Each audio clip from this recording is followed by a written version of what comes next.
down the drain.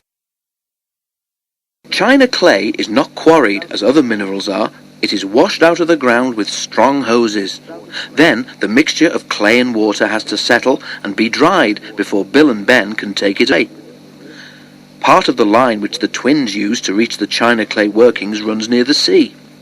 There is a hollow in the land just here which often floods after heavy rain. Local people call this hollow the drain. The autumn gales which had brought down the farmer's tree for Trevor to cut up were also causing rough seas and high tides. When rain came too, the engine crews looked gloomy. A really high tide now, said Ben's driver, could make real trouble at the drain. But though pools of water lay on either side of the line, they grew no larger.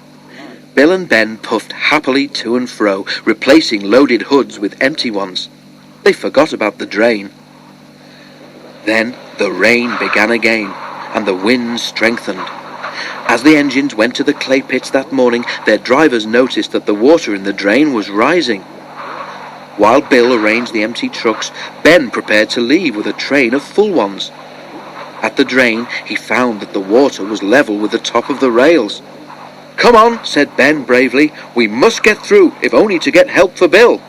"Go back, go back," the wind seemed to shriek. Ben took no notice. He was halfway over when the rising tide, whipped into a huge wave by the wind, swept across the line. "Oof!" spluttered Ben as water crashed against his side. "Help!" With a hiss, the water reached his fire. "Quick, Ben," urged his driver, but it was too late. With a despairing gasp, Ben stopped. He was stranded in the middle of the drain, with cold seawater lapping his wheels. The fireman set off to find help. "Keep on the sleepers," advised the driver. "We don't want you swamped as well." The water reached the fireman's waist, but he struggled on. At last, cold and soaking, he reached the yard. Thomas was there, wondering where his trucks were. His driver wasted no time. "Ben must be rescued," he said. "We need a steel cable, a pair of waders, and determination." "Yes," said Thomas doubtfully. He understood the cable, but he wasn't sure about determination and didn't even know what waders were. Thomas stopped at the water's edge. His fireman put on the waders and set out, carrying the end of the cable. Ben was delighted to see him. The fireman fastened the cable end to Ben's front coupling. Then he uncoupled the trucks so that Bill, who had come up behind, could pull them clear. "Right," he said as he joined Ben's driver in the cab. "Let's go." Poor Ben had no steam left to whistle, so the driver and fireman waved to show Thomas they were ready.